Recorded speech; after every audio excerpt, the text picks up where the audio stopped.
Hello, welcome back to That's English. Yes, hello. Do you like what Ashley and I are wearing? They're called hoodies. Lots of people wear hoodies these days, Yes, especially when they relax or do sport. but some people think that if you wear a hoodie, you're a criminal. So today's episode is all about crime, delitos. Yes, something happens in Cafe 27. In today's episode, you'll hear the word shoplifting. This means stealing from a shop. And you'll hear the word mugger. This is a person who steals from people in the street. Yes, they take your handbag or purse or phone, for example. Now, while you watch, answer this question. What did Rob have to do at the police station?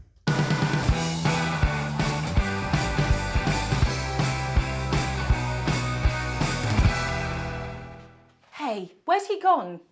Who? The guy in the hoodie hasn't paid.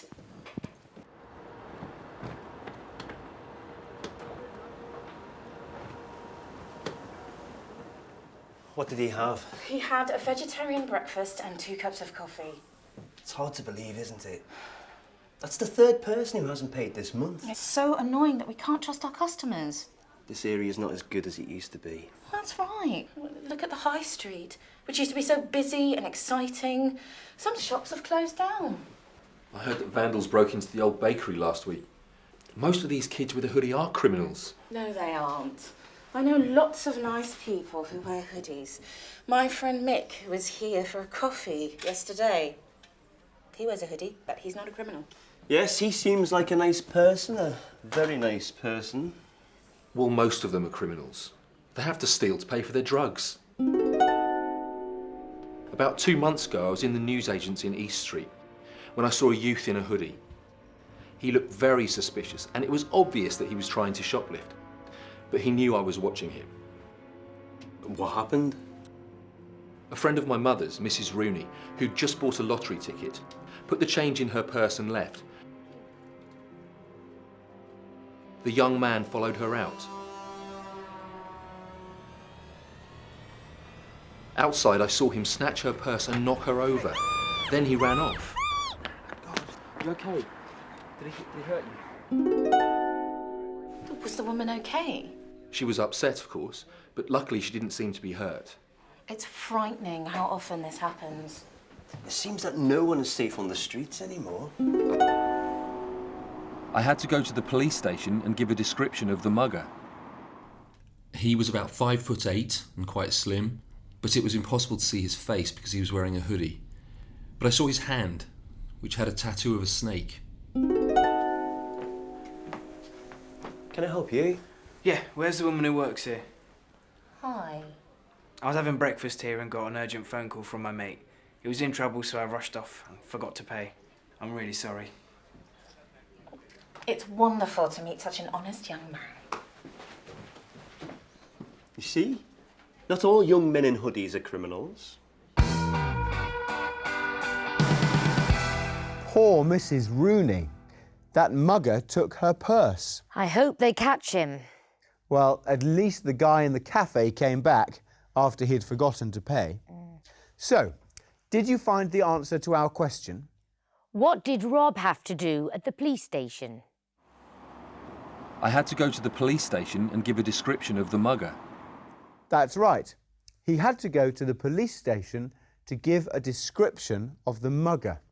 But he couldn't see his face because he was wearing a hoodie. But not all people in hoodies are criminals. Of course they aren't. And we certainly aren't. When Rob was trying to describe the mugger to the police, he gave as much extra information as he could. Watch. But I saw his hand, which had a tattoo of a snake. He uses a relative clause with which. Yes, Rob says, I saw his hand, which had a tattoo of a snake. Here are some more examples from the video. Watch. My friend Mick was here for a coffee yesterday. He wears a hoodie, but he's not a criminal. Look at the high street, which used to be so busy and exciting. Some shops have closed down. A non-defining relative clause adds extra information, so it is always after a comma.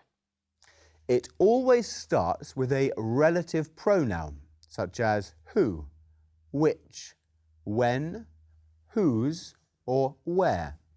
For example, my friend Emma, who came to the studio last week, was mugged outside the bank.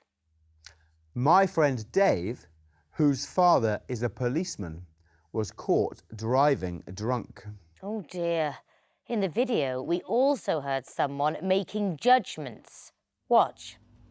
It was obvious that he was trying to shoplift. It's frightening how often this happens. It's so annoying that we can't trust our customers. So I could say it's frightening that some elderly people don't feel safe in the streets anymore. I know. And it's annoying that we can't trust other people, as Laura said. We can also make judgments in a different way with an adjective and to. Watch. It's wonderful to meet such an honest young man. Laura and Bill thought the young man didn't pay for his breakfast because he was dishonest. It's wrong to accuse another person of a crime without any real evidence. But sometimes it's difficult to know if someone is honest. Well, yes, of course. Let's find out what happens to the mugger. Rob might have to go to court as a witness. A witness is someone who sees a crime or has some information about it. A person suspected of a crime goes before a judge. If the person is found guilty that they committed the crime, then the judge will sentence him or her. And they might go to prison. While you watch, try to answer this question. What sentence did Gavin get?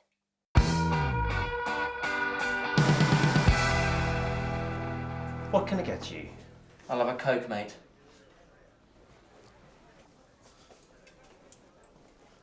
Can you work next Monday? Oh, it's next week that I've got jury service. Oh, no, I forgot. What about Tuesday? I'm sorry, I don't know how long the court case is going to last. That's £1.50, please. My mate will be along in a minute. He'll pay.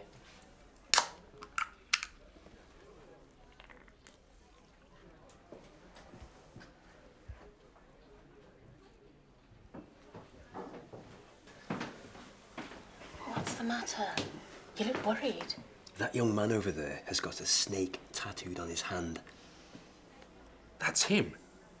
He looks just like the young man I saw in the newsagents. Yes, I'm sure it's him. He's the one who mugged Mrs. Rooney. He seems anxious. Yes. He looks really nervous. He keeps looking out of the window.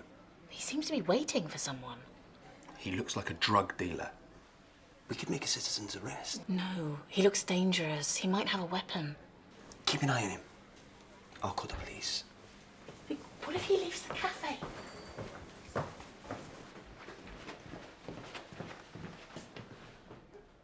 What are you looking at? Nothing. Do you want to order any food? I remember you. Yeah? So what? What are you gonna do?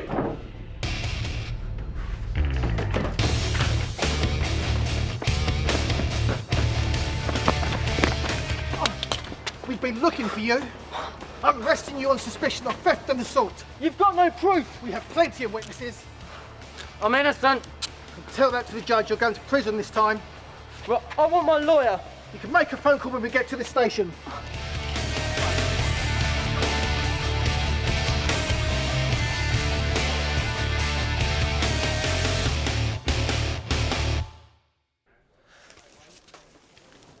Do you remember Gavin, who was arrested in here?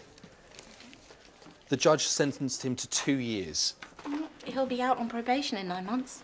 9 months seems a very short sentence to me. Short? It seems like no sentence at all to me. 9 months is nothing. There should be proper punishment for muggers. He should be locked up for 10 years. Don't be silly, Rob. That would definitely turn him into a serious criminal. It seems to me that he needs help, not punishment. So what would you do? Ask him to say sorry?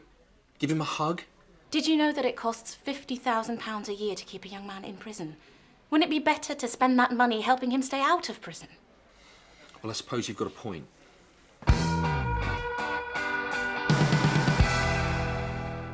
Wow, what a terrible situation.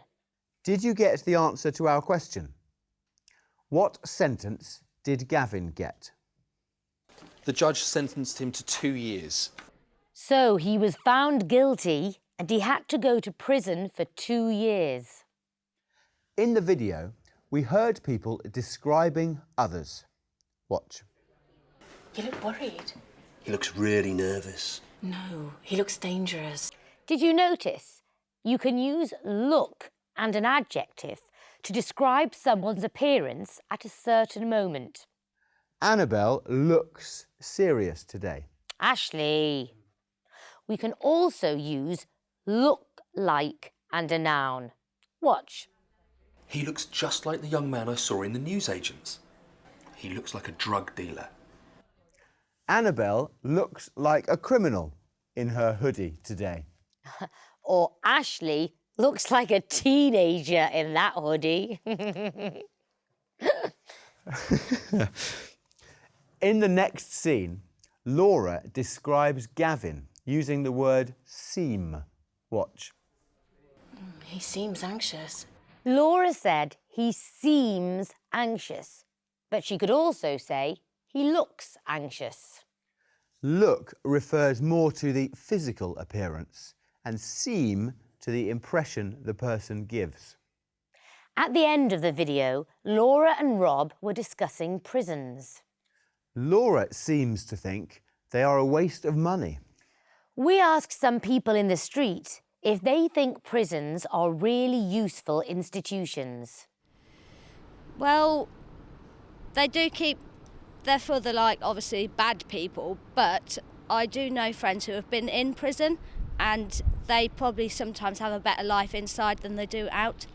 I think there's probably, for a lot of people who get put into prison, a better way that they can be dealt with, even if that's giving back to the community through community service. I think that's probably a much more effective way to rehabilitate someone than locking them up for 20 years probably is. But obviously it depends on what the crime they committed was. We need to, as a country, I think we need to focus more on restorative justice, if that's what I'm after. Basically breaking the cycle. I know there are a couple of people I know who are inside, and when they come outside, they don't have anything else to do but to commit crimes, and they're going to go back in. I don't rely on prisons. I mean, crimes and everything can be punished in different ways, but prisons nowadays is kind of like an excuse for someone to just get free food and free beds. It seems that nobody thinks prisons are useful. They agree with Laura that there are better ways to stop criminals from committing more crimes. They might be right. Well, it's time to say goodbye. Goodbye, everyone, and be good.